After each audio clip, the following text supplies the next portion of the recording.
America ने ईरानी petroleum और petro रसायन उत्पादों की ढुलाई और उनके वित्तीय लेन देन को आसान बनाने को लेकर चीन, हांगकांग, भारत और संयुक्त अरब अमीरात स्थित कई कंपनियों पर प्रतिबंध लगा दिया है। अमेरिकी विदेश मंत्री एंटनी ब्लिंकन ने कहा है कि ईरान के पेट्रोलियम और पेट्रो रसायन उत्पादों की बिक्री पर प्रतिबंधों से बचने के प्रयासों पर काबू के लिए अमेरिका कार्रवाई कर रहा है। उन्होंने ये बताया कि विदेश मंत्रालय विशेष रूप से चीन में स्थित दो कंपनियां जोगोंगू storage and transportation company limited और WS शिपिंग कंपनी लिमिटेड पर प्रतिबंध लगा रहे हैं। ब्लिंकन ने एक बयान में कहा है कि वित्त विभाग ईरान के साथ पेट्रो रसायन व्यापार के लिए 8 अन्य कंपनियों पर भी प्रतिबंध लगा रहे हैं, जो हांगकांग, ईरान, भारत, संयुक्त अरब अमीरात में स्थित है। बयान के अनुसार भारत की पेट्रो रसायन कंपनी तिबलाजी पेट्रोकेम प्राइवेट लिमिटेड पर प्रतिबंध लगाया गया है।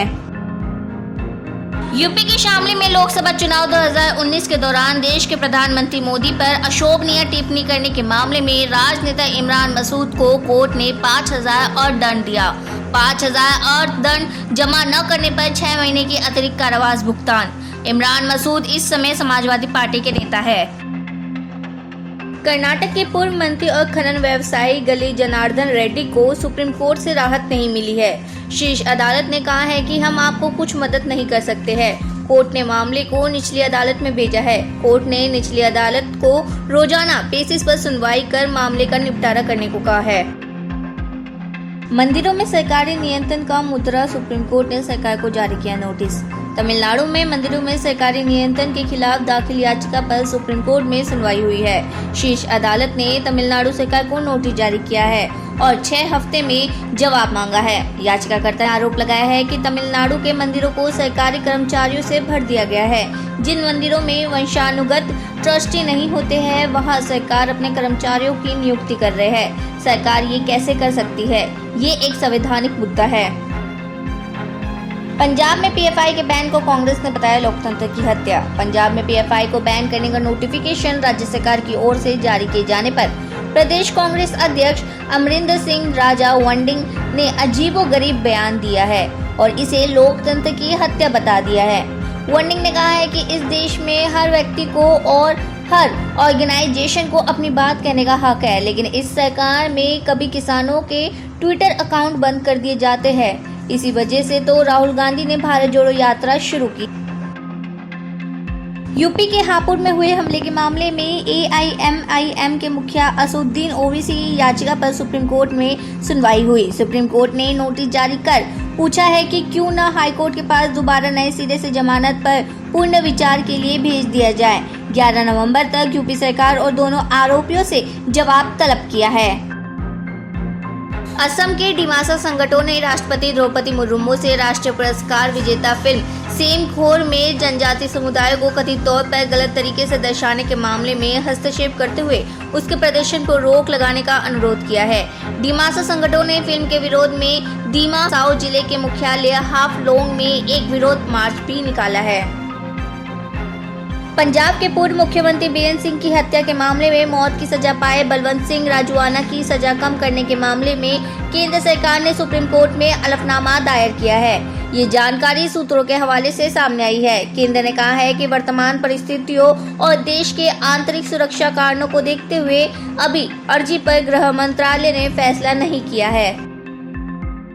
भारतीय किसान यूनियन के राष्ट्रीय प्रवक्ता राकेश टिकैत ने शुक्रवार को आरोप लगाया है कि सत्तारूढ़ भारतीय जनता पार्टी धन बल के जोर पर सभी राजनीतिक दलों को कमजोर कर रही है ताकि वह अकेले देश पर शासन कर सके। शुक्रवार को श्रावस्ती जाते समय अपने काफिले को रोककर यहां पत्रकारों से बातचीत में टिकैत ने एक सवाल के जवाब में कहा, कांग्रेस विधायकों द्वारा विधायक दल का नेता चुनने के बाद यूरी अलेमाओ गोवा विधानसभा में विपक्ष के नए नेता बन गए हैं और विधानसभा अध्यक्ष रमेश तावड़कर ने उन्हें मान्यता दे दी है। माइकल लोबो इससे पहले विधानसभा में विपक्ष के नेता थे। वही हाल ही में 7 अन्य कांग्रेस विधायकों के साथ सत्तारूढ़ भारतीय जनता पार्टी में शामिल हो गए थे। मराठी फिल्म सुमी ने 68 राष्ट्रीय फिल्म पुरस्कार जीता है। सुमी के निर्माता हर्षल विनय कामत ने कहा, सालों से बहुत सारी सार्थक सामग्री रही है। बहुत सबसे बड़ा कारण है कि ये अब सार्वजनिक डोमेन में है। क्षेत्रीय सिनेमा जल्द ग्लोबल सिनेमा बनेगा। दिग्गज अभिनेत्री आशा पारेख को 68वें नेशनल फिल्म अवार्ड समारोह में दादा साहेब फाल्के पुरस्कार मिला। उन्होंने कहा, दादा साहेब फाल्के पुरस्कार प्राप्त करना एक बहुत बड़ा सम्मान है। ये मुझे बहुत आभारी बनाते हैं कि मेरे 80 जन्मदिन से ठीक एक दिन पहले मुझे रिकॉग्नाइज किया गया। ताजमहल के इतिहास का पता लगाने की मांग, सुप्रीम कोर्ट में दाखिल की गई याचिका। ताजमहल के असली इतिहास का पता लगाने की मांग को लेकर सुप्रीम कोर्ट में याचिका दाखिल की गई है, जिसमें फैक्ट फाइंडिंग कमेटी बनाने की मांग की गई। याचिका में कहा है, इस बात का कोई वैज्ञानिक सबूत नहीं है कि ताजमहल शाहजहां ने बनवाया था। डॉक में याचिका दाखिल की है। सुप्रीम कोर्ट में इस्लामाबाद हाई कोर्ट के फैसले को चुनौती दी गई।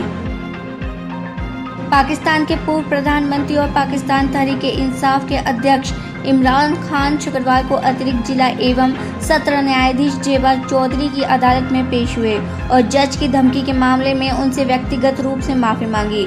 जज जेबा चौधरी उस दौरान अदालत में मौजूद नहीं थी। हालांकि इमरान खान ने रीडर और स्टेनो को संबोधित किया और जज को ये बताने के लिए कहा कि इमरान खान उनसे माफी मांगने आए थे।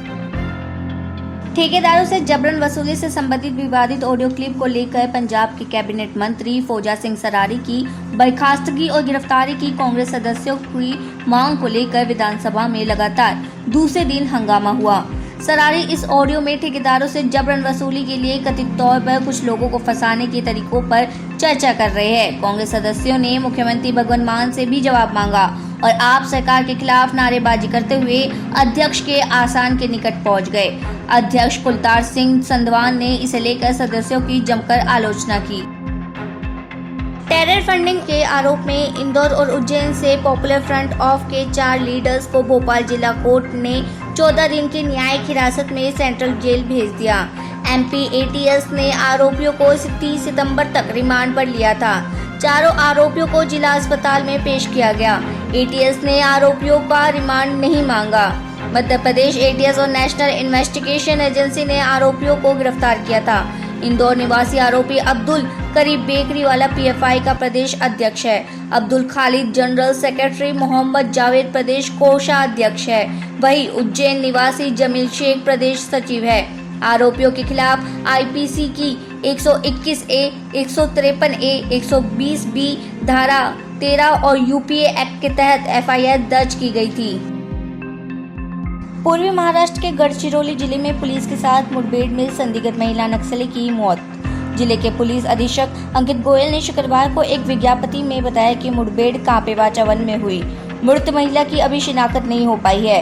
उन्होंने बताया कि खुफिया जानकारी के आधार पर गढ़चिरौली पुलिस के विशेष अभियान दस्ते कमांडो ने बुधवार को सुबह 6 बजे जंगल में खोज अभियान शुरू किया था और तकरीबन 40 नक्सलियों ने उन पर अंधाधुंध गोलीबारी करी।